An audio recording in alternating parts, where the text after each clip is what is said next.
Ya, untuk materi, untuk yang materi PPT yang pertama sebenarnya ada beberapa gitu ya. Sudah saya coba buat learning, kemudian juga presensinya. Sebenarnya presensi ini bisa di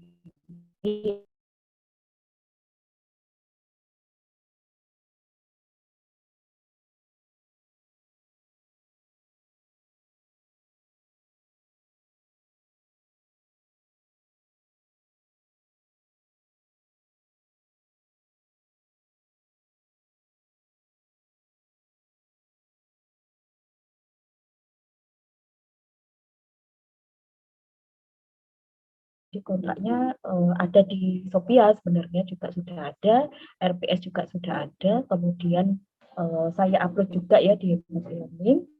Itu bisa materi kita saat ini bisa mungkin dilihat ya. Ini adalah free press gitu ya tentang fundamental transformasi GUI dan tentang ini ya STFT gitu ya. Yang nanti akan kita pelajari bersama karena di STFT ini nanti akan bisa gitu ya kita temui gitu ya. Jadi short time Fourier transform, beberapa metode pengolahan sinyal gitu ya yang nanti mungkin bisa kita bahas gitu ya, kita bahas atau mungkin saya berikan tugas, macam tugas, nanti akan ada ide-ide gitu ya, ide-ide penelitian atau skripsi gitu ya dengan menggunakan metode ini. Jadi dari STFT itu kan nanti kita bisa membentuk spektrogram gitu ya, spektrogram dari sinyal. Nah ini ternyata dari spektrogram itu begitu ya, itu mengandung informasi begitu ya dari sinyal, terutama sinyal medis begitu ya. Sinyal medis itu kan memang ada beberapa yang misalkan kita ingin membuat inovasi begitu ya, inovasi deskripsi maupun penelitian misalkan untuk identifikasi gitu ya, atau sistem diagnosis atau sistem deteksi gitu ya dari sinyal medis. Nah itu dari parameter spektrogram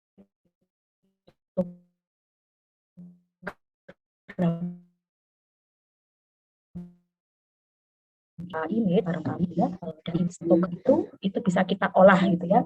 Nah, kita bisa ekstrak informasinya gitu ya dari sinyal itu, dari image spektrogramnya gitu ya.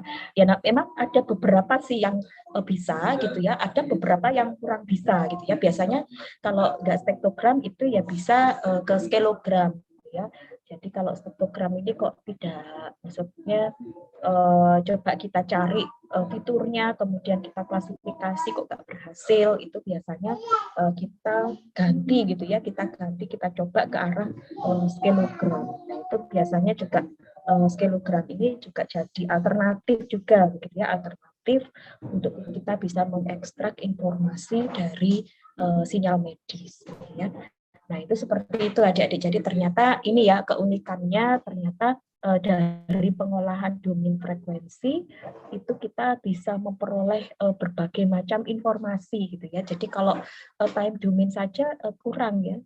Jadi tidak cukup kalau time domain itu kan kita hanya mempengaruhi perubahan ya perilaku dari sinyal gitu ya. Bervariasi terhadap waktu gitu ya, sesuai dengan variasinya terhadap waktu gitu ya perubahan itu. Dan itu perubahan itu biasanya yang menyangkut parameter-parameter atau besaran yang kurang detail gitu ya, seperti amplitudenya gitu ya yang bisa kita amati gitu ya, kemudian apalagi periodenya begitu ya. Nah, ini ternyata masih kurang dalam begitu ya informasinya, kurang bisa membedakan gitu ya kalau ada parameter atau ciri yang berbeda. Nah, ini seringkali memang ini ya kalau peneliti-peneliti gitu ya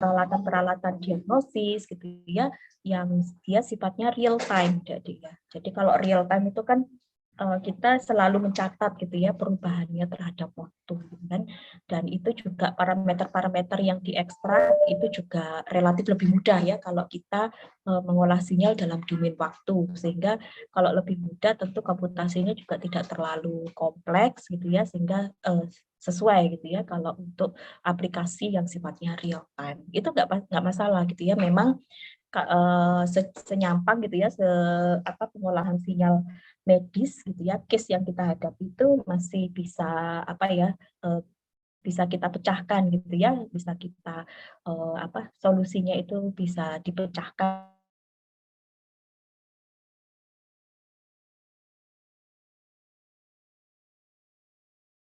mencoba gitu ya analisis sinyalnya pada domain frekuensi.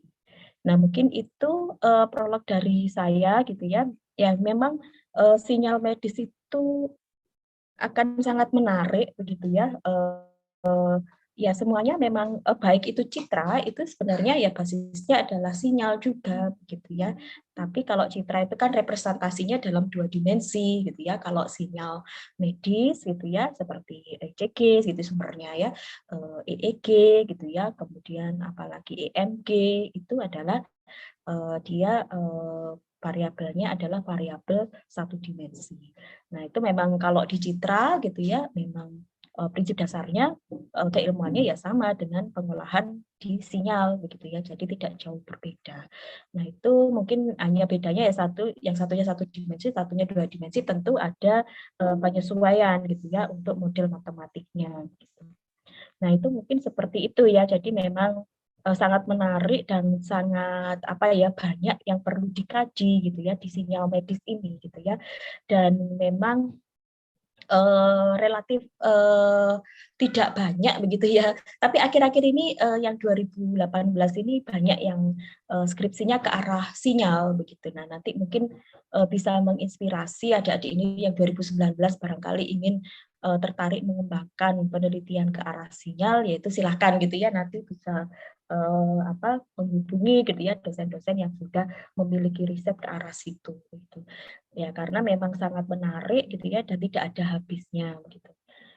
Kalau di citra itu memang kendalanya, kalau di citra itu sebenarnya juga case-nya juga banyak begitu ya, tapi biasanya terkendala di sama sih dua-duanya juga di data sebenarnya ya, data. Namun kalau di citra ini perolehan datanya ya alhamdulillah sih relatif lebih mudah ya. Kalau saya kan memang bidangnya juga citra juga ya, itu mengembangkan penelitian, kemudian skripsi-skripsi dari mahasiswa yang ke arah citra itu ya relatif lebih mudah begitu ya mengambil datanya ya, karena memang dari penelitian yang sudah saya kembangkan sebelumnya itu sudah kerjasama dengan dokter gitu ya, alhamdulillah itu mendapatkan link untuk bisa memperoleh datanya itu gitu ya, karena ya kita tidak bisa ini ya kalau kalau datanya itu langsung dari rumah sakit kita sendiri begitu ya, data sekunder yang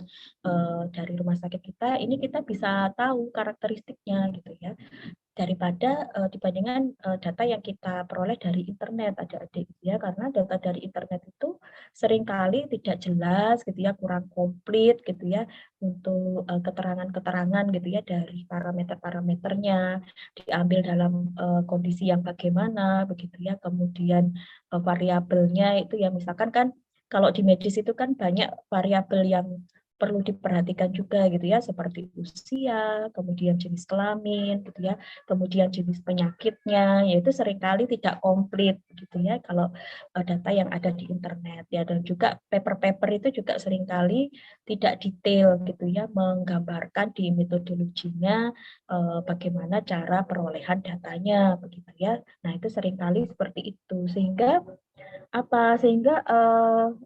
menyulitkan kita gitu ya kalau ada data-data yang tidak terstandar. Yang misalkan Bu ini kok susah ya, sudah kita coba ekstrak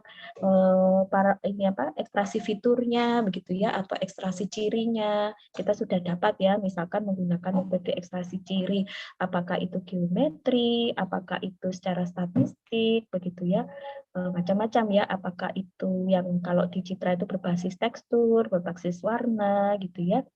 Nah, itu ketika diinputkan ke classifier gitu ya, classifier ini bisa berupa machine learning, itu kok tidak bisa terklasifikasi dengan nilai akurasi yang bagus gitu ya. Berarti ada nilai-nilai parameter dari ekstraksi cirinya yang saling overlapping gitu ya, antara kategori yang satu dengan kategori yang lain gitu ya, atau kelompok yang satu dengan kelompok klasifikasi yang lain gitu. Nah, sehingga kurang bisa membedakan dengan tepat. Sehingga hal inilah yang akan mengurangi gitu ya performance dari akurasinya.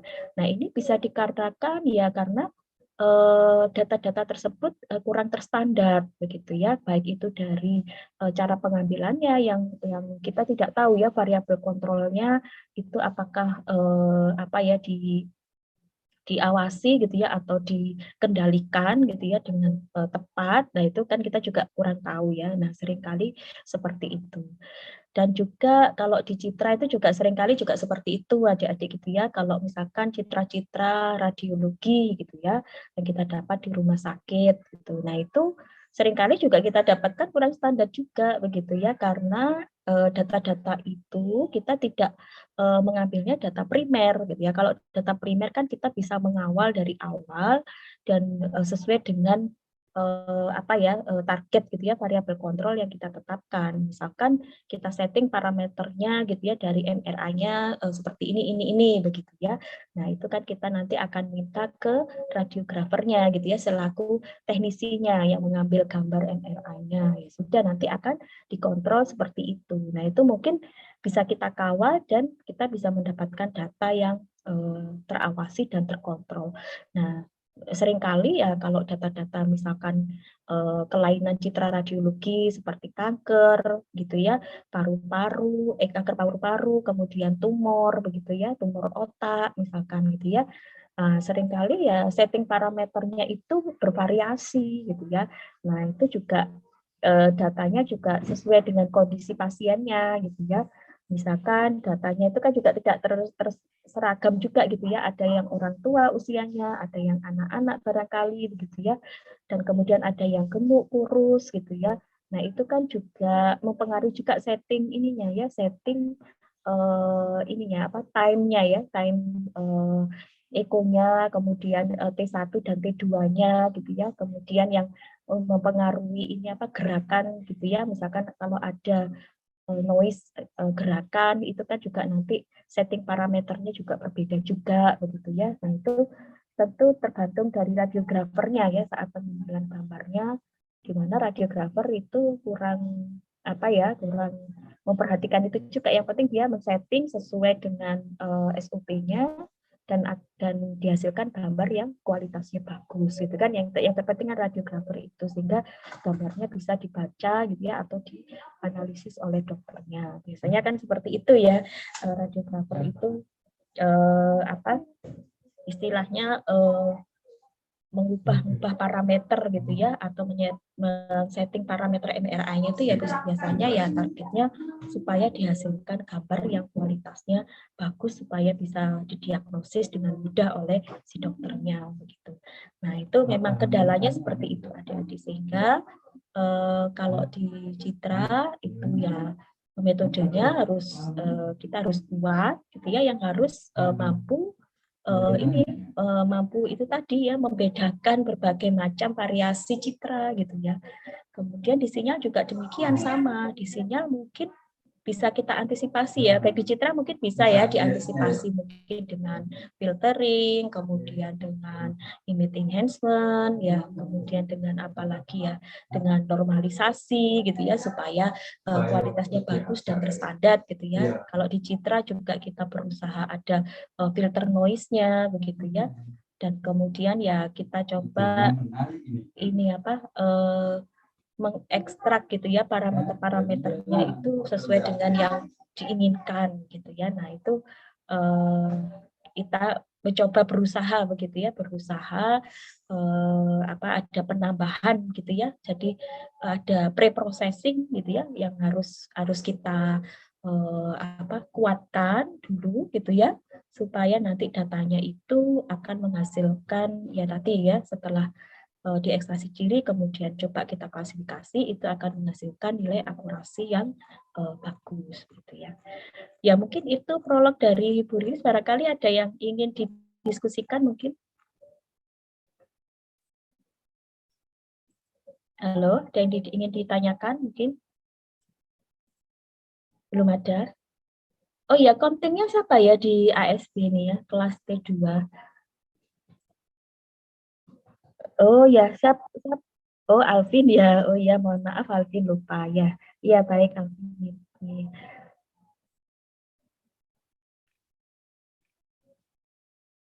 Ya mungkin itu, ya ini kita refresh lagi ya barangkali untuk ini, transformasi Fourier sinyal waktu kontinu ya.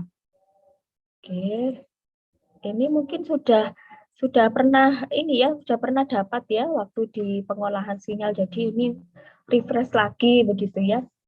Ini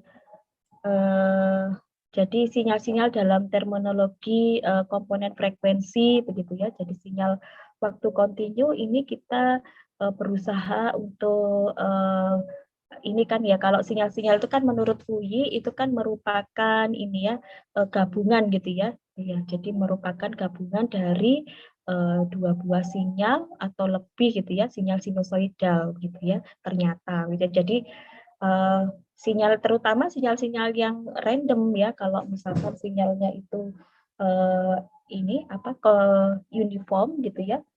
Ya, kalau sinyalnya yang uniform misalkan hanya satu sinus saja, itu mungkin kita bisa amati gitu ya keteraturannya. Ya, kalau sinyal sinus itu kan satu buah gelombang itu kan sudah nampak begitu ya, sudah nampak uniformnya. Tapi kalau sinyal itu merupakan gabungan dari dua buah sinyal sinus atau lebih, nah itu kan profil dari sinyal itu kan bisa tidak beraturan ya adik-adik ya. Jadi kita bisa lihat gitu kan, ada yang mungkin merapat di sini gitu ya, di satu sisi kemudian meregang gitu ya, kemudian ada yang naik turun gitu ya. Jadi profilnya itu tidak beraturan, jadi tidak ya, walaupun sebenarnya kalau sinyal yang gabungan sinyal sinus itu juga ada yang teratur juga, ada keberaturannya gitu ya, tapi di sini ya tentu kebanyakan gitu ya, kalau sinyal yang kita hadapi itu adalah yang random gitu ya, atau sifatnya non stasioner. Itu sudah kita bahas pada waktu pengolahan sinyal, sehingga di sini bisa gitu ya, Fourier itu menemukan adanya suatu deret gitu ya, deret Fourier yang itu menyatakan komposisi gitu ya. Jadi sinyal-sinyal itu bisa kita breakdown gitu ya menjadi komposisi sinyal-sinyal dalam suatu deret yang dinamakan dengan deret Fourier gitu ya, dengan persamaannya seperti ini. Nah, ini mungkin tidak saya bahas terlalu detail. Jadi M-nya ini bilangan integer positif gitu ya, AN-nya amplitudo sinyal sinusoidal gitu ya. Jadi kalau kita lihat kan ada gabungan gitu ya dari sinyalnya, kemudian omega n ini frekuensi sudut, kemudian theta n-nya ini fase sinyal sinus. Jadi ini sebuah sinyal ya. Ini sebuah sinyal ini kalau kita nyatakan dalam suatu deret atau suatu sigma, ini dinyatakan seperti ini. Nah, kemudian ini berikan gambaran sebuah sinyal sinusoidal yang tersusun dari persamaan berikut. Nah, ini tersusun dari beberapa sinyal ya. Jadi ada A1 cos T, A2 cos ini ya, 4T plus Pi per 3 plus A3 cos ini gitu ya. Nah, ini kan terdiri dari lebih dari satu sinyal gitu ya. Nah, kemudian kita bisa lihat nanti profilnya bagaimana. Nah, ini nanti dari persamaan tersebut kita dapat melihat ada 3 parameter sinyal utama gitu ya, dengan amplitudonya A1, A2, dan A3 gitu ya. Kemudian frekuensinya ini ada 1 gitu ya.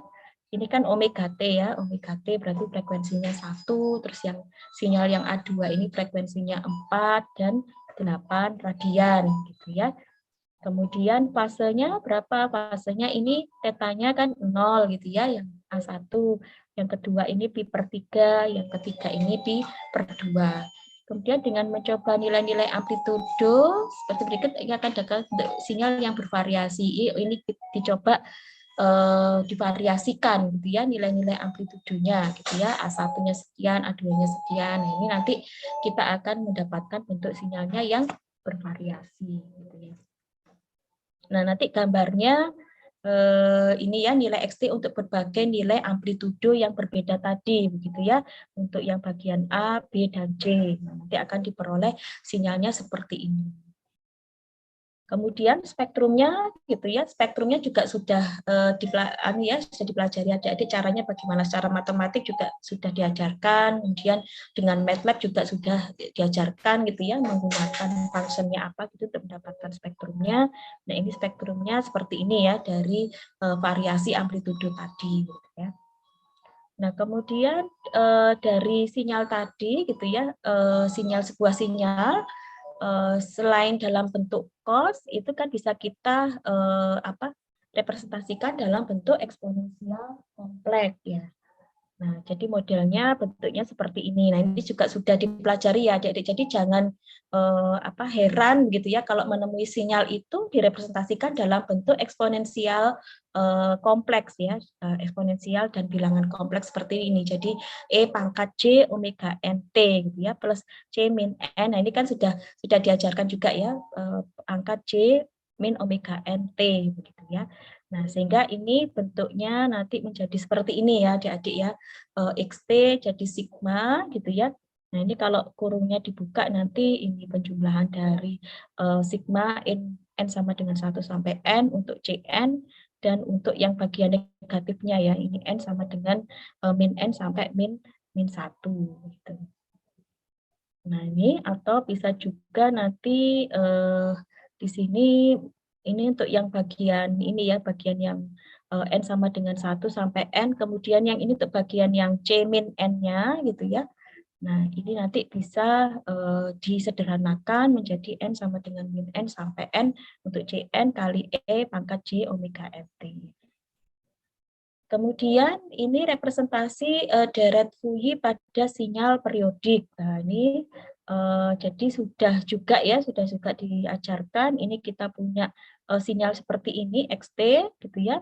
Kemudian sigma jadi kita punya sinyal waktu kontinu XT dengan periode T begitu ya. Nah, ini bentuknya adalah persegi dengan periodenya T sama dengan 2.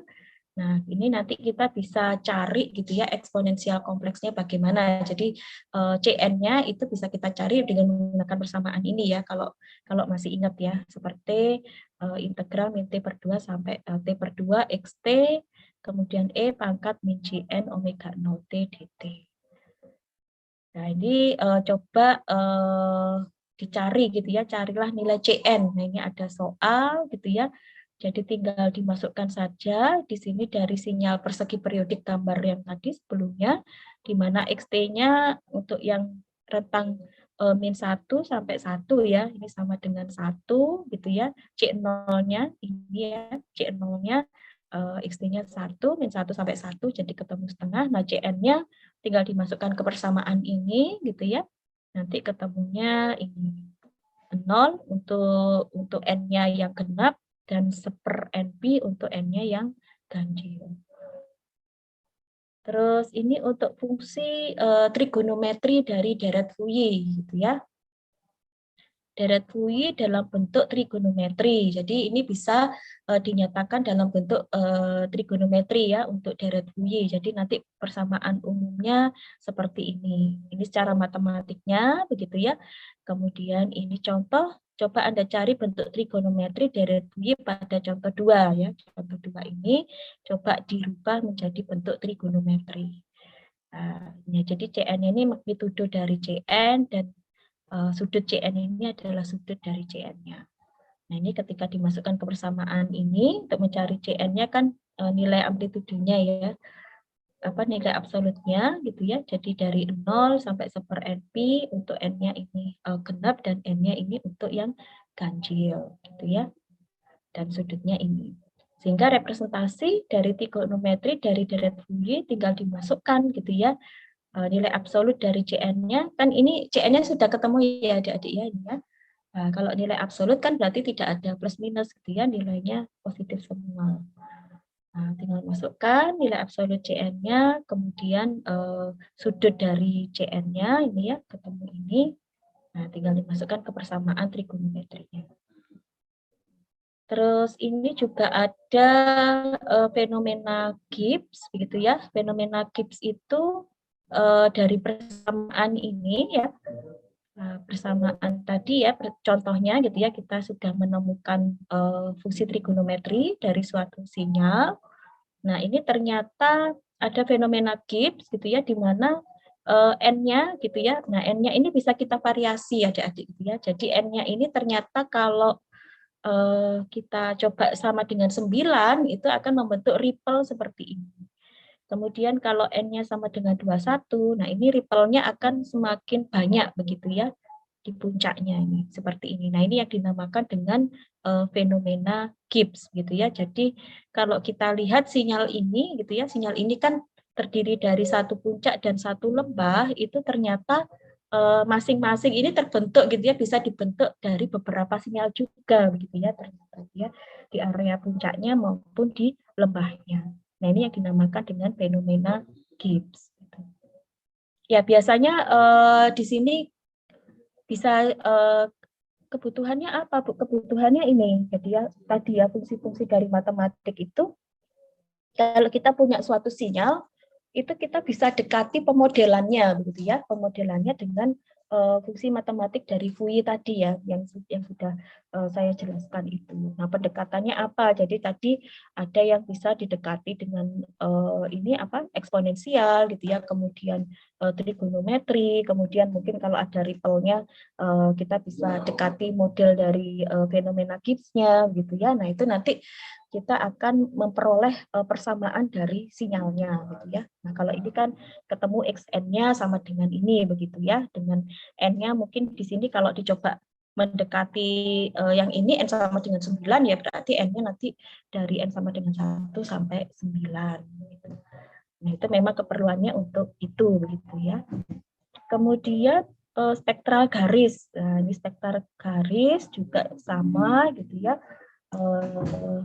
Jadi komponen-komponen frekuensi itu disajikan dalam terminologi amplitudo dan fase, gitu ya, amplitudo dan fase. Jadi ya seperti ini ya. Kalau orang matematik itu kan erat kaitannya apa ya? Kalau matematik sama fisik ya, terutama itu kan jadi suatu ilmu yang memang terintegrasi, gitu kan? Itu berusaha apa ya, memodelkan begitu ya, memodelkan fenomena-fenomena yang ada di alam ini begitu ya. Nah, kalau fenomena yang ada di alam ini kan bagaimana kita caranya mendeskripsikan begitu kan tidak bisa secara visual gitu ya, kita deskripsikan oh itu sinyalnya itu nanti banyak ripple-nya, nah sampai sejauh mana gitu kan tidak bisa dengan bahasa-bahasa kualitatif begitu ya, harus kuantitatif, di mana kuantitatifnya ini coba gitu ya dibuat modelnya dengan bahasa yang mewakilinya tentu bahasa matematik begitu kan ya adik-adik. Nah, sehingga disinilah kenapa matematik ini memegang peranan penting gitu ya di semua bidang gitu ya. Ya karena itu tadi matematik ini adalah kunci begitu ya, kunci untuk bisa istilahnya membaca gitu ya, membaca karakter-karakter atau fenomena-fenomena yang ada di alam ini bisa dibacanya itu dengan apa gitu ya. Ya tentu dengan tools bahasa matematik gitu ya yang bisa merepresentasikannya, tidak bisa dengan bahasa-bahasa kualitatif atau mungkin bahasa-bahasa verbal seperti itu ya. Nah, itu makanya kenapa selalu ilmu-ilmu itu baik itu basic science maupun baik itu di science maupun di engineering itu selalu banyak gitu ya matematika dan fisikanya gitu. Nah, ini coba lagi kita gambarkan gitu ya, ternyata komponen-komponen frekuensi itu bisa disajikan dalam terminologi amplitudo dan fase gitu ya. Ya ini memang nanti sesuai kebutuhannya gitu ya, kepingin analisisnya dari sudut pandang mana yang dibutuhkan, sehingga nanti kita membutuhkan model matematik yang seperti ini begitu ya. Nah, itu sesuai dengan kebutuhan nanti mau dianalisis dengan model yang seperti apa begitu ya. Seperti itu. Terus ini ya dalam bentuk spektrum, amplitudo dan fase Jadi ini kan sudah pernah saya ajarkan juga ya di pengolahan sinyal gitu ya. Ini bentuk spektrumnya begitu ya dengan nilai absolut dari CN-nya. Nah, nilainya seperti ini dan kemudian ini fasenya sehingga ada spektral garis gitu ya, deretan pulsa persegi. Nah, kemudian di sini muncul gitu ya setelah deret Fourier muncul transformasi Fourier gitu ya. Masih ingat ya. Jadi deret Fourier itu untuk sinyal yang sifatnya periodik saja gitu ya. Tapi kalau transformasi Fourier ini untuk sinyal periodik maupun non periodik. Jadi untuk sinyal yang non periodik itu kurang cocok begitu ya. Ternyata deret Fourier ini kurang handal gitu ya untuk bisa menggambarkan fenomena sinyal yang sifatnya non periodik. Nah, sehingga cocoknya di sini ditemukan suatu metode yang dinamakan dengan transformasi Fourier. Gitu ya. Transformasi Fourier mungkin juga sudah paham ya adik-adik ya. Nah, ini mungkin contohnya sih ya. Contoh ya ini untuk CN kemudian sampai ketemu spektrumnya gitu ya. Kemudian ini spektrum untuk amplitudo dan fase sinyal persegi nanti modelnya seperti ini ya dengan transformasi Fourier ya. Mungkin saya skip saja ya ini caranya untuk cari C0 kan ini rumusnya, kemudian cari CN seperti ini sehingga nanti ketemu spektrumnya begitu ya. Terus ini yang spektrum yang terskala, untuk atas ini untuk T-nya sama dengan 2 ya, jadi dibedakan untuk T-nya begitu ya, T periodenya 2 kemudian 5, 10. Nah, ini akan terlihat perbedaannya bagaimana. Terus kemudian ini spektrum amplitudo gitu ya. Jadi kan spektral amplitude ya. Jadi kita cari dari sisi amplitudonya kemudian kita plot spektrumnya itu bentuknya seperti ini. Untuk sinyal persegi tadi ya, contohnya kotak ini tadi ya. Gitu. Terus ini spektrum fasenya gitu ya untuk sinyal persegi. Nah, jadi ada yang positif ini gitu ya, area positif 180 derajat, ada yang area negatif gitu ya untuk minus 180 derajat. Terus ini contoh soal gitu ya untuk fungsi step ya. Nah, ini diminta untuk jadi ada sinyal UT fungsi step diminta untuk mencari transformasi Fourier-nya gitu ya. Kemudian dicari juga spektrum amplitudonya dan juga spektrum fasenya. Mungkin bisa saya saya lewati sehingga nanti ketemunya kalau di plotting gambar spektrum amplitudonya seperti ini, yang di atas ini, kemudian yang di bawah ini adalah gambar dari fase gitu ya untuk fungsi xt eksponensial min 10t ut gitu ya. Kemudian ada lagi ini bentuk rektangular dari transformasi Fourier begitu ya. Ini rektangular ini berarti ada bagian rektangular itu maksudnya dirubah ke arah polar ya. Kalau Anda belajar kalkulus itu ya dirubah dalam bentuk real dan imajiner gitu ya. Nah, ini jadi nanti bentuk rektangularnya X omega sama dengan R omega plus J I omega. Nah, ini di mana X omeganya ini sinyalnya gitu ya, kemudian R omeganya ini bagian dari realnya, I omega ini bagian imajinernya. Kemudian untuk sudutnya bentuk polarnya ini ya, X omega sama dengan nilai absolut gitu ya dari X omega eksponensial, kemudian J gitu ya, dan sudut dari X omega. Jadi X omega nilai absolutnya ini adalah magnitudonya gitu ya. Nah, ini harusnya fase ya, ini sorry. Nah, ini harusnya fase pada X omega. Dengan persamaannya seperti ini ya. Kalau nyari magnitude itu kan biasanya dari bentuk rektangularnya ini kan biasanya akar ya, akar dikuadratkan ya nilai-nilainya. R kuadrat gitu ya ditambah I kuadrat gitu ya. Kemudian untuk nyari sudutnya itu biasanya menggunakan tangen min 1 ya dari I omega per R omega. Oke, di situ kemudian ini untuk sinyal-sinyal dengan simetri genap dan simetri ganjil, fungsi genap seperti ini. Jadi memang ada sinyal-sinyal yang dia merupakan fungsi genap gitu ya, maksudnya simetri genap, simetrinya itu dia bersifat genap gitu ya. Jika XP-nya sama dengan X min P gitu ya, jadi bagian yang positif itu sama dengan bagian yang negatif itu Untuk yang fungsi genap, ada juga yang fungsi ganjil, di mana Xt-nya sama dengan minus ya, berlawanan dengan X minus T. Nah, kalau kita perhatikan kan T itu kan ada daerah positif dan negatif ya semuanya gitu ya.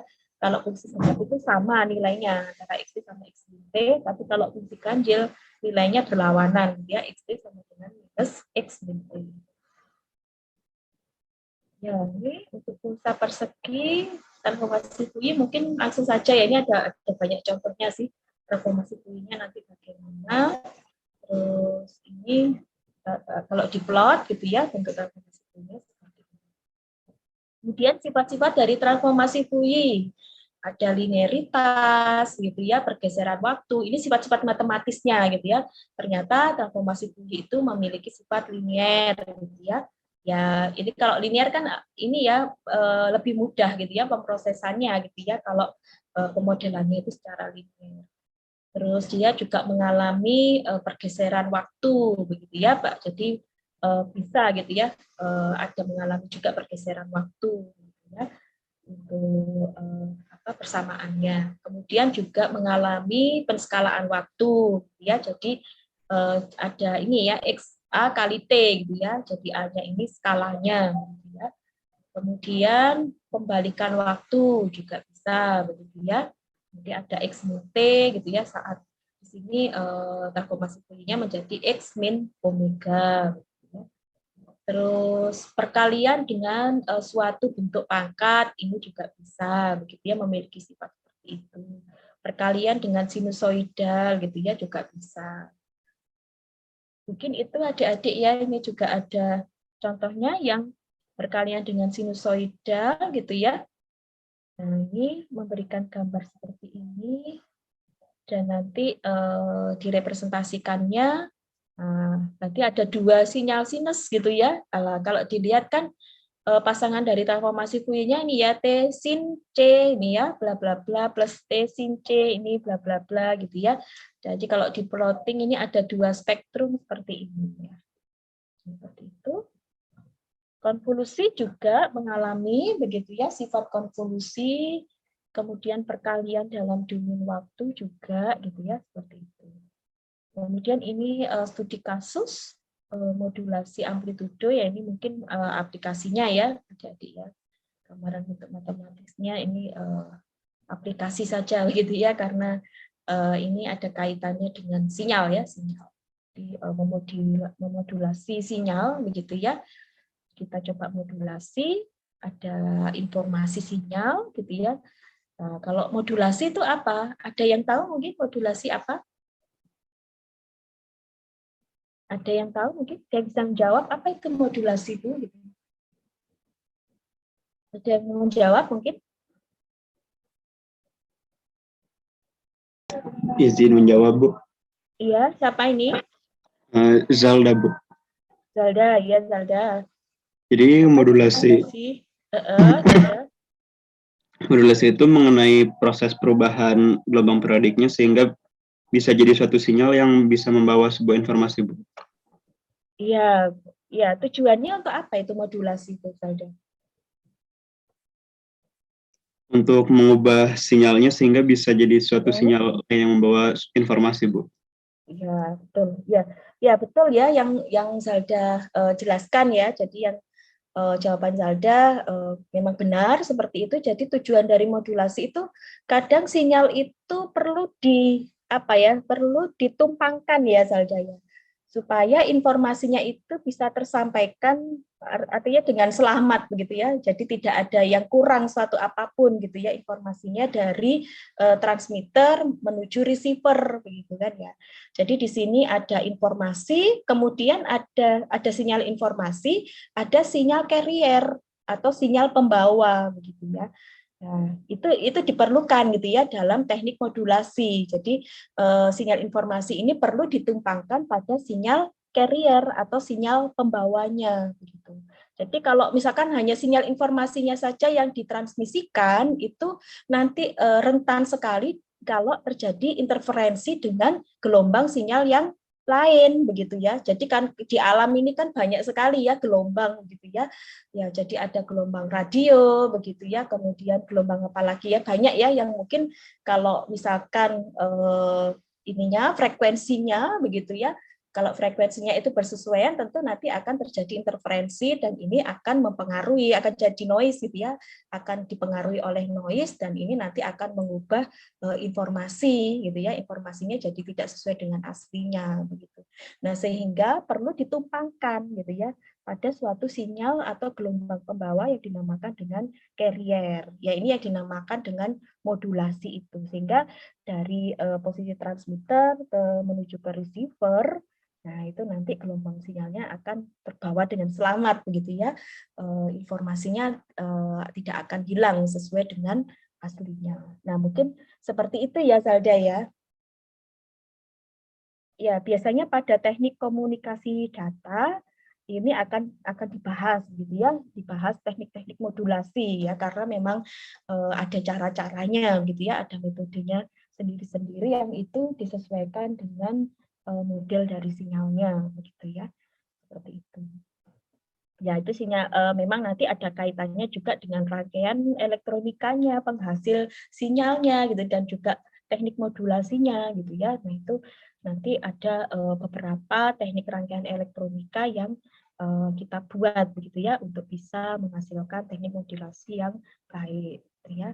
Nah, sebagai contoh ini jadi ada sinyal informasi gitu ya, ada sinyal carrier gitu ya. Kemudian ininya coba di apa kita gabung begitu ya, karena tadi kan ditumpangkan ya antara sinyal informasi dengan sinyal carrier, jadi menjadi seperti ini. Nah, itu kemudian ini untuk pendekatan dari MATLAB-nya gitu ya. Kita coba membuat simulasinya gitu ya, barangkali ini mungkin juga sudah dimodelkan ya sinyal informasinya ini, sinyal carriernya seperti ini, coba disimulasikan dengan MATLAB bagaimana gitu ya, coba ini frekuensi dari gelombang carriernya ini dibuat 10 kali gitu ya dari frekuensi informasinya gitu ya, nanti coba diamati bagaimana gitu ya modulasinya, apakah hasilnya baik atau belum gitu ya, seperti itu. Nah, ini perbandingan bentuk sinyal informasi dan sinyal DSB-FC gitu ya. Jadi yang ini informasi sinyalnya gitu ya. Ya, ini masih tunggal seperti ini. Kemudian yang bawah ini hasil dari modulasi sinyalnya. Ya, jadi berubah gitu ya bentuknya ya. Jadi seperti ini.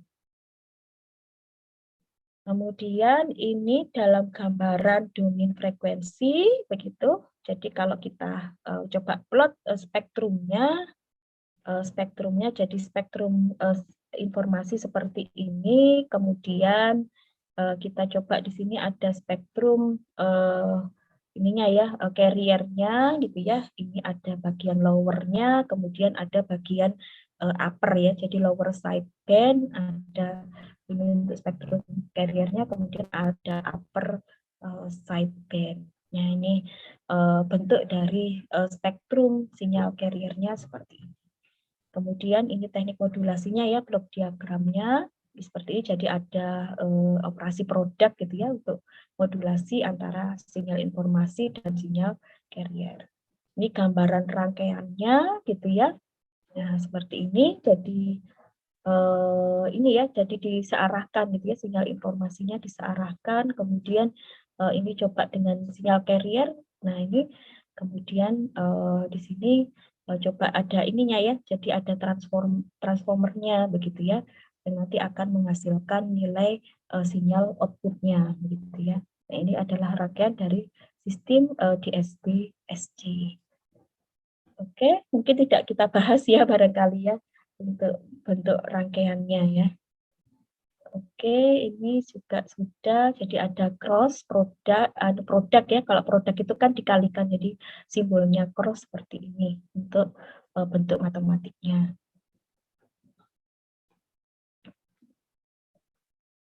Ini kalau sinyal informasinya ini, sinyal carriernya seperti ini. Nah, ini bentuk sinyal DSB-FC-nya ya, modulasi sinyalnya seperti ini.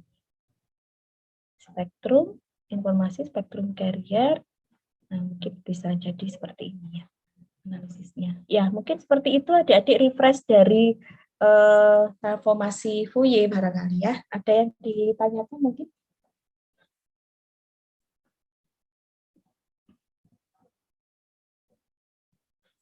Sudah jelas ya?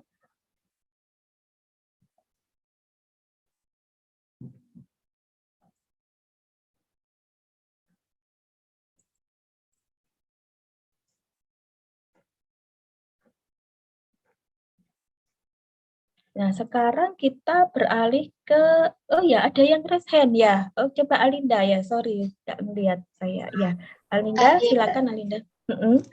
ya, saya mau nanya Bu tadi terkait Mm-mm. sinyal carrier sama sinyal informasi.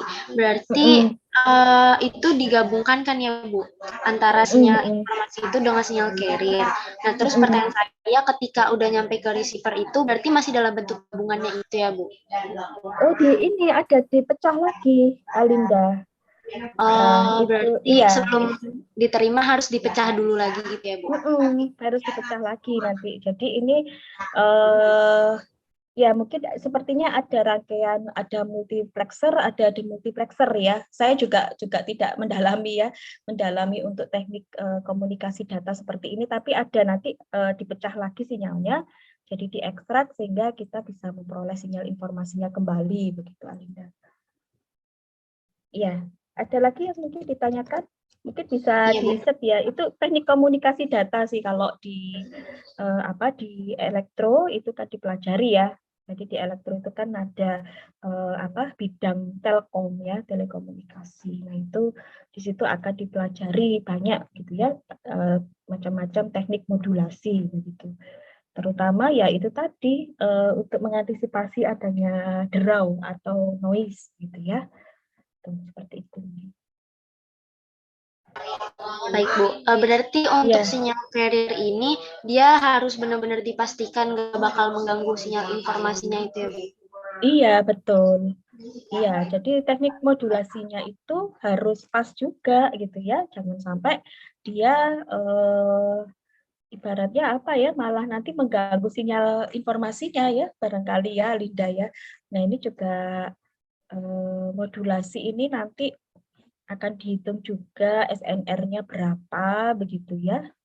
Ini ada ya ini kalau kita search gitu ya dalam sistem komunikasi itu ada yang berbasis amplitude gitu ya, teknik modulasinya, ada yang berbasis frekuensi, ada yang berbasis fase gitu macam-macam.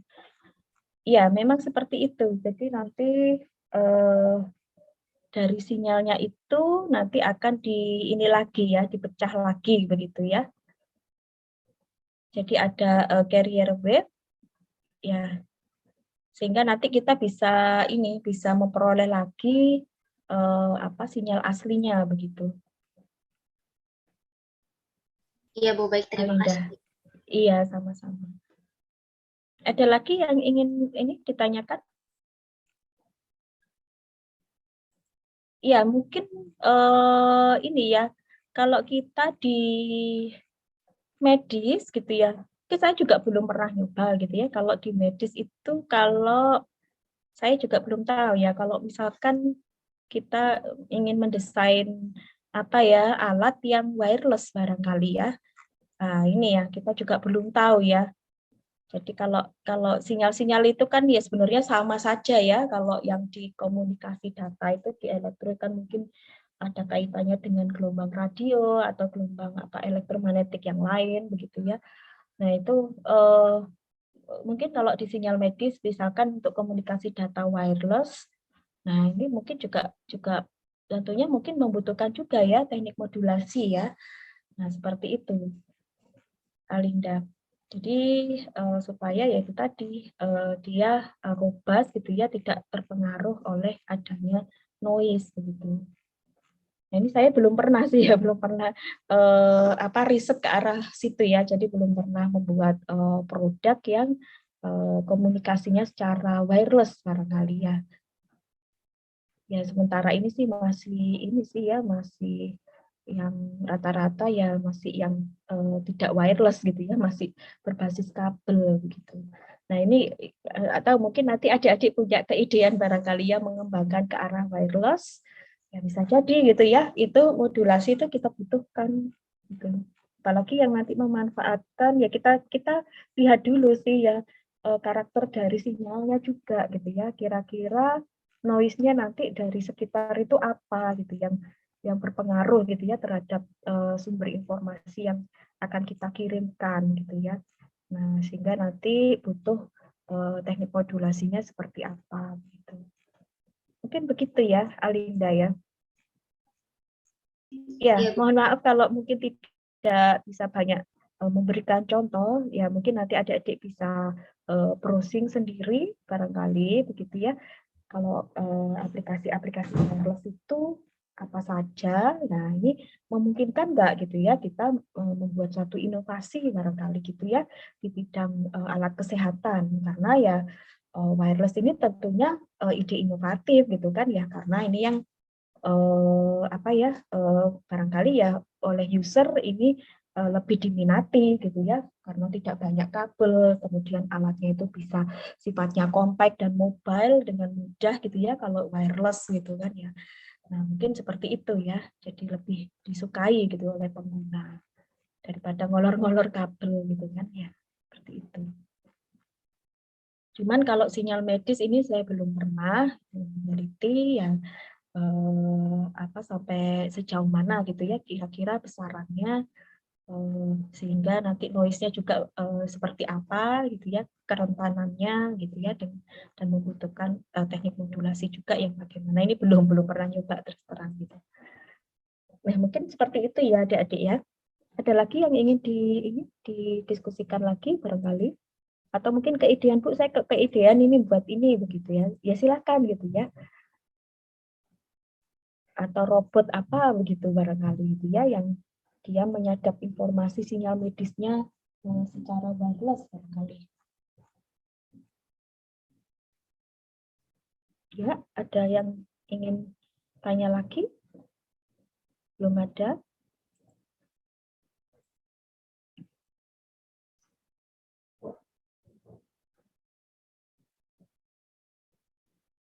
Ya, untuk yang STFT ya, STFT ini coba saya berikan gambaran dulu ini ya. Bentar.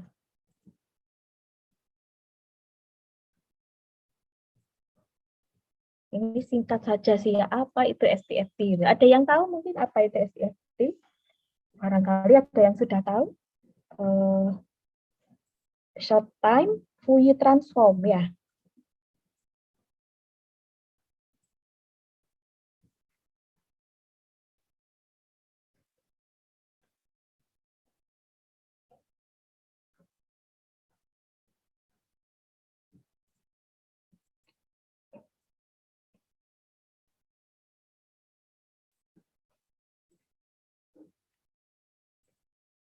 Ya, ada yang ini.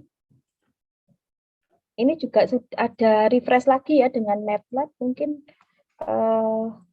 sudah pernah sih ya di sinyal itu ya kita bahas ya mungkin Bu Riris mau menunjukkan lagi gitu ya refresh lagi yang FFT dengan MATLAB ini ya. Ya nanti saya upload juga di Hebat e-learning ini ya.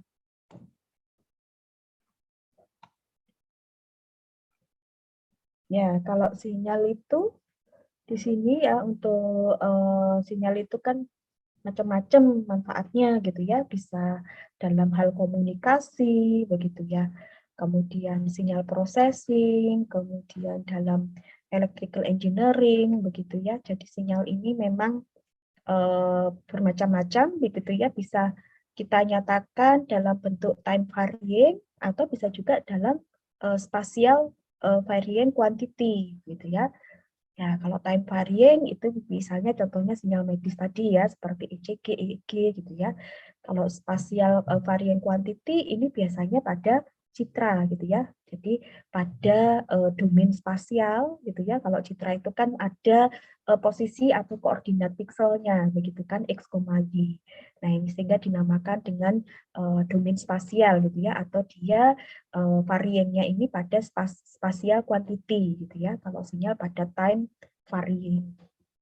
Ya, untuk yang variabel gitu ya, quantity ini nanti change in time gitu ya, bisa berupa speed gitu ya, atau audio signal, temperatur itu juga ya. Jadi segala apa ya, maksudnya segala variabel gitu ya, yang itu bisa di quantity gitu ya, di mana dia itu variabel tersebut itu berubah terhadap waktu gitu ya, itu yang dinamakan dengan sinyal gitu ya. Jadi variabel apapun gitu ya yang bisa terkuantiti, yang dia mengalami perubahan terhadap waktu. Jadi tidak hanya sinyal itu berupa speech atau audio signal saja yang kelihatan gitu ya gelombangnya gitu ya, tapi di sini ternyata temperatur readings itu juga gitu ya, termasuk signal juga. Jadi temperatur readings at different hours a day gitu ya, kemudian stock price changes gitu ya over days. Nah ini ternyata juga bisa kita kategorikan dalam sinyal karena kan dia berubah terhadap waktu juga gitu ya. Nah, di mana sinyal ini bisa kita klasifikasikan ya pada continuous time signal maupun discrete time signal gitu ya. Sehingga kalau ya ini tergantung tadi ya datanya apa gitu ya. Kalau direpresentasikan dalam waktu kontinu gitu ya, berarti masuk speech audio signal. Mungkin kalau temperatur atau stock price ini bisa kita nyatakan dalam discrete time signal gitu ya. Nah ini jadi discrete signal or discrete time signal is a time series gitu ya, perhaps a signal that has been sampled from continuous time signal. Jadi bisa juga ya discrete ini dari sinyal waktu kontinu juga bisa, yang itu kita sampling begitu ya, kita sampling dari sinyal waktu kontinu, kita sampling sehingga akan kita peroleh dalam bentuk sinyal discrete begitu ya. Atau bisa juga dari digital signal is a discrete time signal that takes on only a discrete set of value begitu ya, seperti tadi temperatur atau stock price tadi begitu ya. Jadi yang dia takes on only a discrete set of value begitu ya. Jadi ada dua kemungkinan ya kalau discrete ini, bisa dari discrete set of value atau bisa juga dari sinyal waktu kontinu yang kita sampling ya. Itu jadi menjadi discrete sinyal. Nah, kemudian ini ada periodik, ada non periodik begitu ya. Mungkin juga sudah paham ya Adik-adik ya apa itu periodik dan non periodik di pengolahan sinyal juga sudah kita bahas gitu ya. Jadi ada nilai apa frekuensi atau periode tertentu begitu ya, di mana pada minimum interval tertentu sinyal tersebut mengalami perulangan gitu ya.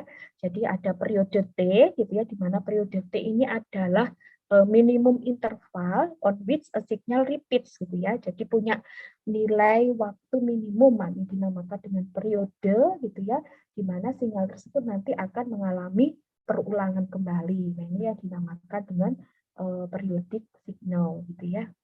Itu. Terus ini ada time frequency analysis begitu ya. Jadi dari ini time domain, ya time domain ini yang coba kita sampling. Nah ini terhadap amplitude gitu ya. Jadi ini pada time domain, kemudian ini pada frekuensi domain. Kalau frekuensi domain berarti kan grafiknya ini ya frekuensi terhadap nilai magnitude atau powernya begitu ya, seperti ini power dari spektrumnya. Kemudian why frequency domain analysis begitu ya. Ya, kalau jadi ini ya perbedaannya ya. Kalau time domain itu how a signal change over time. Kalau frequency domain gitu how much of the signal lies within its given frequency band over a range of frequency begitu ya. Jadi seberapa banyak sih gitu ya sinyal tersebut gitu ya. Jadi kita menghitung banyaknya sinyal gitu ya kalau domain frekuensi itu ya terhadap apa rentang frekuensi tertentu gitu ya, terhadap frekuensi band tertentu atau range frekuensi tertentu gitu ya. Ada berapa banyak sinyal yang terjadi begitu ya. Nah, itu kalau kita analisis pada domain frekuensi. Kalau time domain kan kita hanya mengamati perilaku sinyal yang berubah terhadap waktu ya, tapi kalau frekuensi domain ada berapa banyak sinyal sih yang terjadi begitu ya, how much of the signal lies within its given frequency band over a range of frekuensi gitu ya, pada rentang frekuensi tertentu gitu ya. Kemudian why frequency domain analysis gitu ya. Ya karena ya to decompose a complex signal into simple parts to facilitate analysis gitu ya. Jadi dengan frekuensi domain itu kita coba dekomposisi gitu ya dari sinyal yang kompleks tadi menjadi bagian yang lebih sederhana gitu ya untuk dianalisis.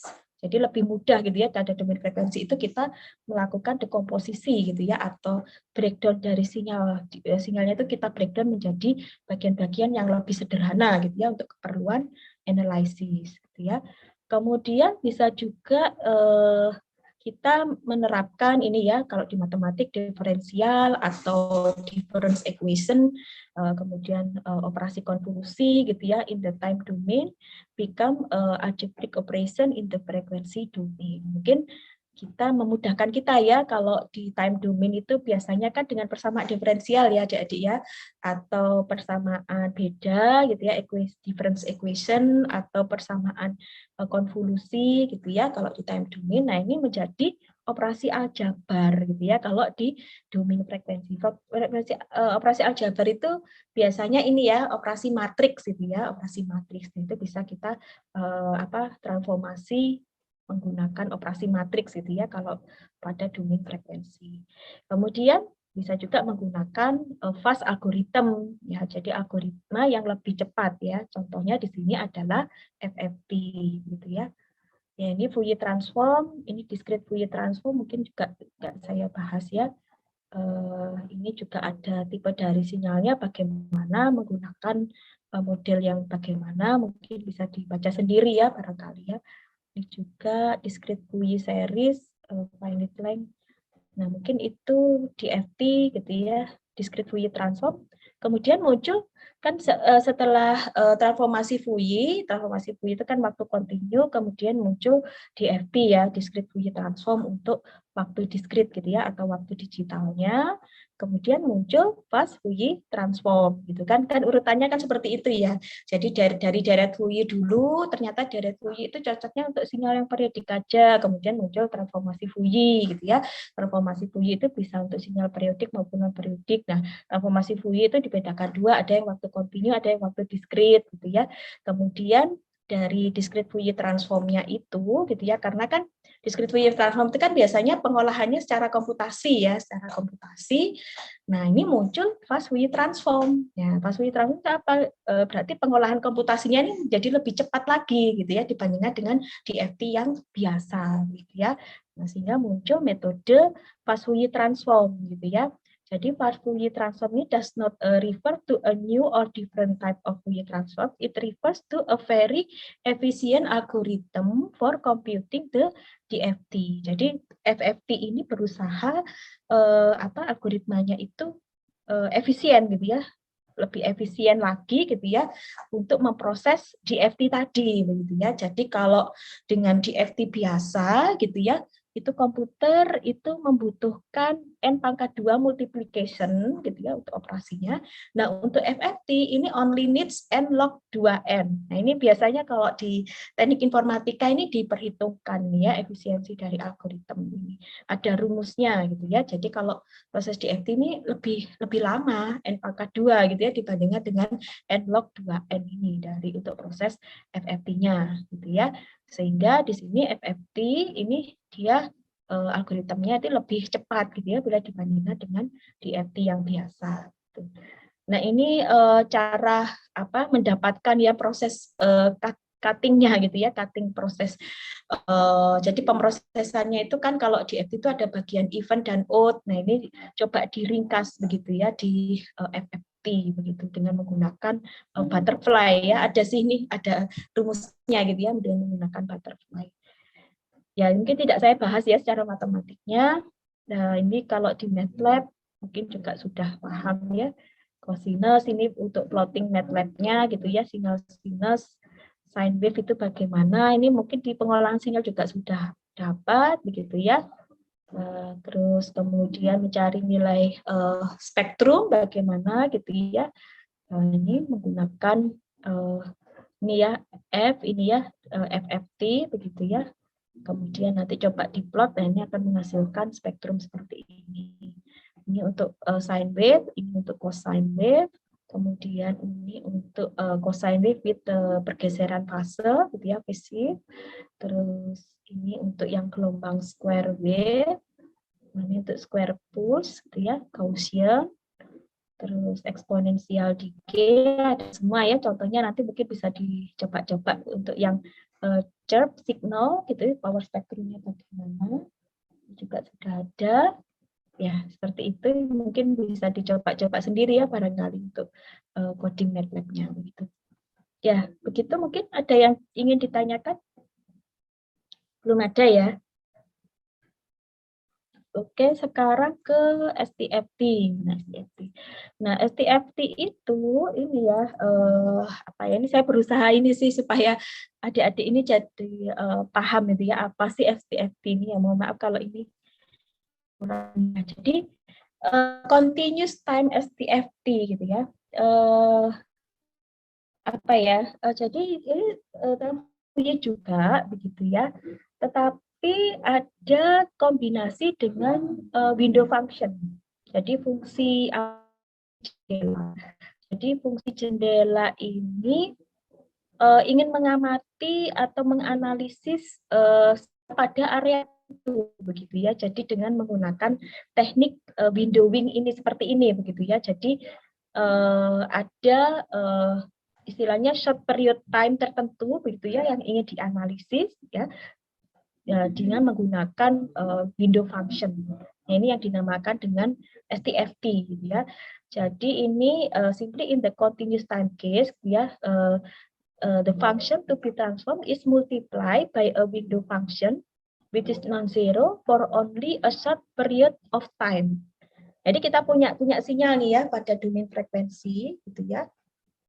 Kemudian kita ingin menganalisis lokasi sinyal tertentu begitu ya. Ya mungkin yang jadi fokus perhatian mungkin di rentang frekuensi tertentu atau bagaimana begitu ya. Nah, ini dengan menggunakan STFT ini jadi kita coba kalikan gitu ya dengan window function sehingga nanti akan diperoleh area sinyal tertentu saja yang akan kita analisis gitu ya. Nah, ini STFT itu seperti itu gitu ya. Jadi the Fourier transform one dimensional function of the restarting signal is taken as the window is a slide along the time axis. Jadi nanti dia akan digeser gitu ya, sliding along time axis gitu ya, dan nanti akan menghasilkan resulting two-dimensional representation of the signal gitu ya. Ya sehingga nanti akan menghasilkan representasi sinyal dua dimensi. Nah, secara matematik itu digambarkan seperti ini. Jadi ada, kalau yang transformasi Fourier kan hanya X omega ya, ini ada X to gitu ya, to ini ya, to, omega, kemudian integral min tak hingga sampai tak hingga xt, di sini omega ya, atau ya omega t min to e pangkat min i omega t dt. Mungkin nanti saya coba ini ya, saya coba carikan fungsi matematiknya yang ini ya, saya coba tuliskan yang jelas ya. Di mana ini W ya, sorry ini W yang E pangkat min ini omega ya, ini frekuensinya min I omega T, yang ini W. Jadi W to ini window function-nya. Ya, window function-nya.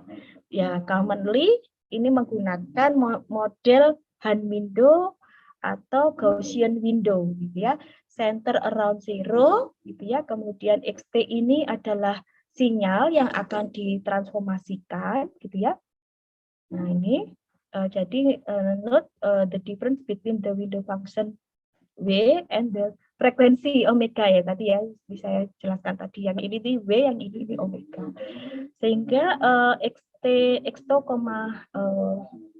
W ini ya, X2, W, omega, sorry, is essentially the Fourier transform of XT gitu ya, kemudian ini W, T min to gitu ya, complex function representing the phase and the magnitude of the signal over time and frekuensi begitu ya. Jadi di sini nanti akan membentuk sinyal gitu ya, dia complex function yang direpresentasikan dalam bentuk fase dan magnitude dari sinyal terhadap waktu dan frekuensi. Jadi ada dua ya, ada dua plotting di sini. Jadi kalau domain waktu kan biasanya ya amplitude terhadap waktu begitu saja kan ya. Kalau domain frekuensi kan biasanya power terhadap frekuensi begitu ya. Tapi kalau STFT ini nanti mencoba representing fase dan magnitude-nya gitu ya dari sinyal ini terhadap time and frekuensi gitu ya. Nah ini memang cikal bakal dari wavelet sih sebenarnya ya, cikal bakal dari wavelet. Nanti pengembangan dari metode STFT ini adalah wavelet gitu ya.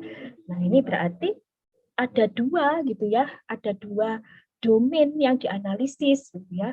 Dua-duanya baik itu waktu maupun frekuensi adik-adik. Jadi selain dari frekuensi itu kita juga tahu kapan terjadinya sinyal tersebut begitu ya. Kan tidak kalau di dalam masjid Fuyi kan jadi terpotong-potong ya. Kalau domain waktu ya hanya dalam skala waktu saja kita tahu gitu ya. Dalam domain frekuensi ya hanya dalam rentang frekuensi tertentu saja yang kita tahu begitu ya. Tapi kalau di STFT ini selain kita tahu rentang frekuensinya gitu ya dan kita juga tahu kapan terjadinya begitu ya. Nah, seperti itu. Sehingga kalau di STFT ini nanti analisisnya dengan menggunakan teknik windowing gitu ya, window function yang nanti digeser ya, dia sliding. Jadi dianalisis pada bagian sinyal tertentu dulu gitu ya, sesuai dengan istilahnya itu bentuk dari windownya ya atau rentang dari windownya gitu ya, kemudian nanti digeser pada area sinyal tertentu lagi. Nah, itu kita coba analisis fase dan magnitude-nya over time and frekuensi gitu. Ya, mungkin seperti itu ya. Kira-kira paham nggak STFT ya? Halo? Mungkin ya, ada yang ditanyakan? Paham, Bu. Ya, Pak. Ya, mungkin seperti ini nanti kita lanjut lagi gitu ya. Implementasinya bagaimana? Ya, ini untuk diskrit gitu ya, untuk diskrit. Kemudian yang dimaksud spektrogram ini apa gitu ya. Jadi spektrogram ini adalah magnitude square dari STFT. Jadi persamaannya kan tadi X2, omega ya. Ya ini kita coba magnitude-nya ini kita kuadratkan gitu ya.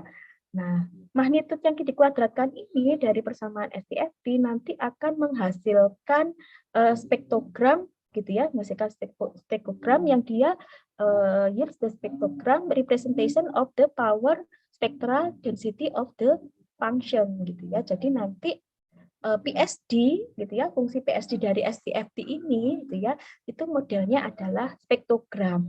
Nah, spektrogram ini diperoleh dari ini tadi ya, magnitude square gitu ya, dari persamaan STFT-nya gitu. Ya, gitu mungkin kira-kira ada gambaran barangkali di situ. Mudah-mudahan ya bisa paham ya. Ya, mungkin di sini ada ini sih ya, ada sebentar ya, saya sudah download belum ya, bentuk macam-macam bentuk spektrogramnya, mudah-mudahan ada.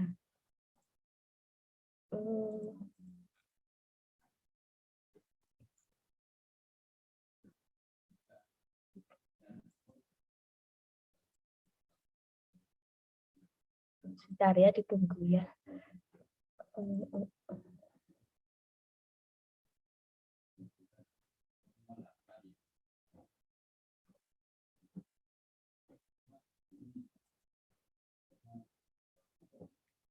Ya, ini coba saya share lagi materinya.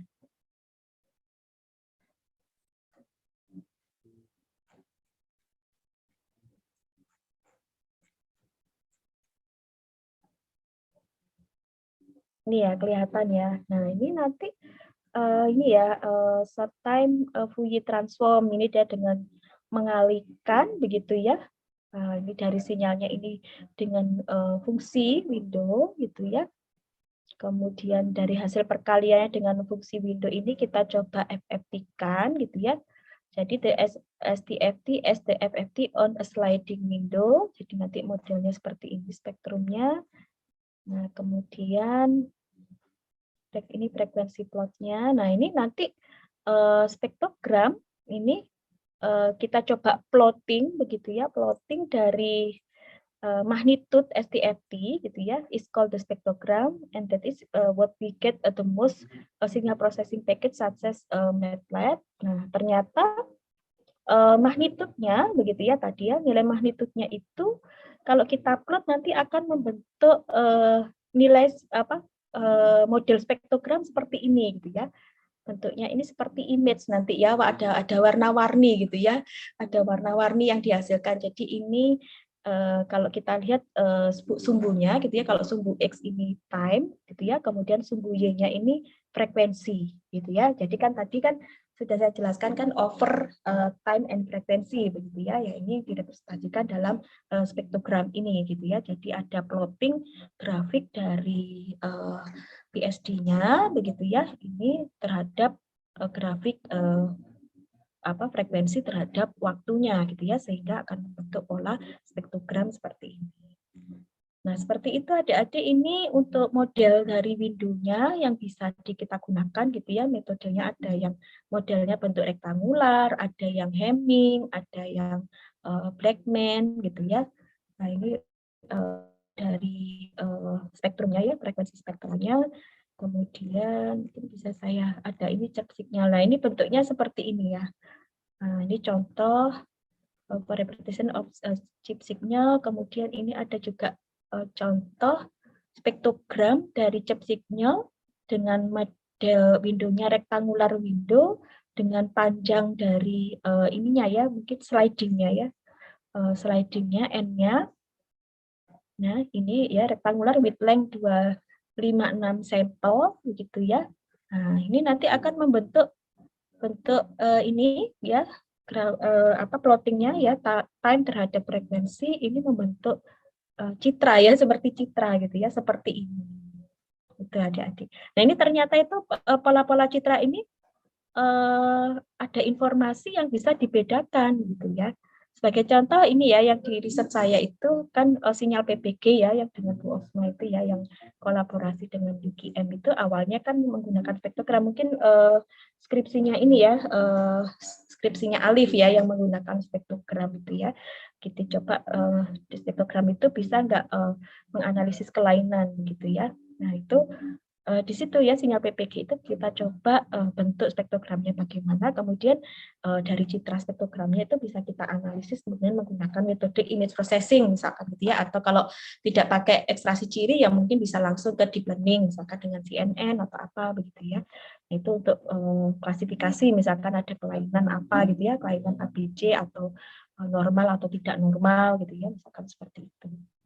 Nah, itu seperti itu adik-adik. Nah, ini ternyata juga ini yang dengan menggunakan sinyal chirp ya, chirp dengan menggunakan Hamming window lainnya 256. Nah, ini sinyalnya berbeda lagi begitu.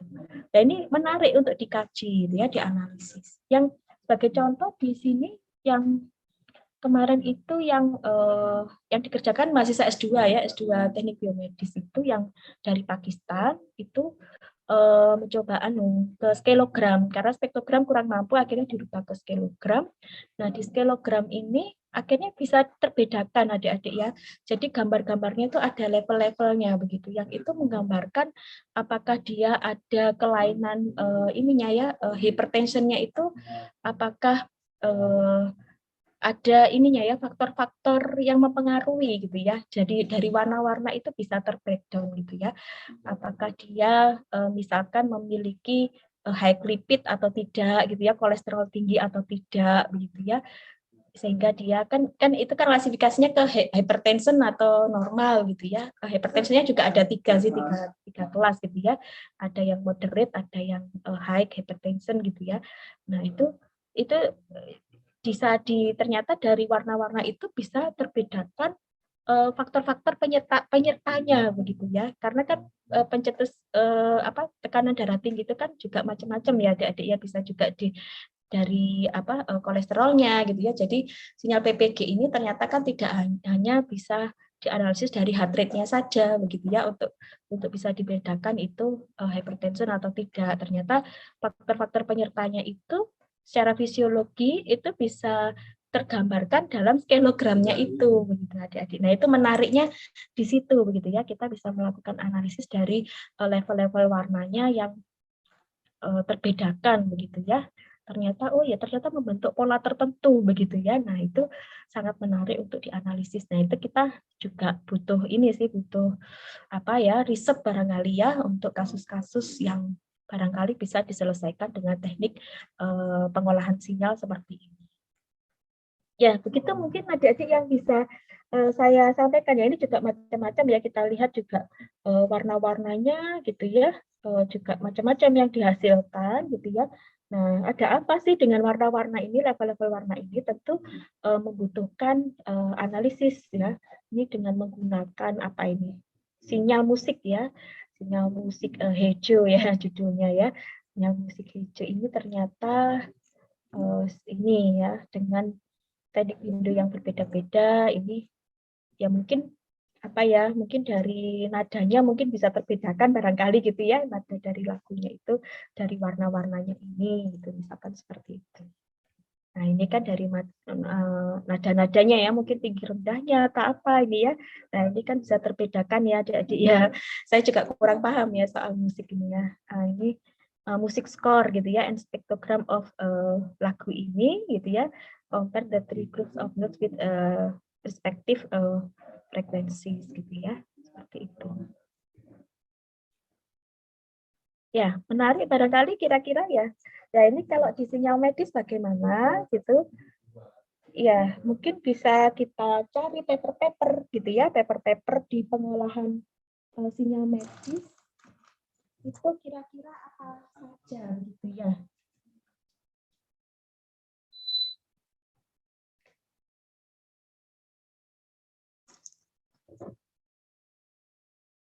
Ya, mungkin itu dulu ada yang ingin ditanyakan mungkin. Ya, mohon maaf ini ternyata ASI saya bocor ya. Netes kemana-mana. Ya, ada yang ingin ditanyakan?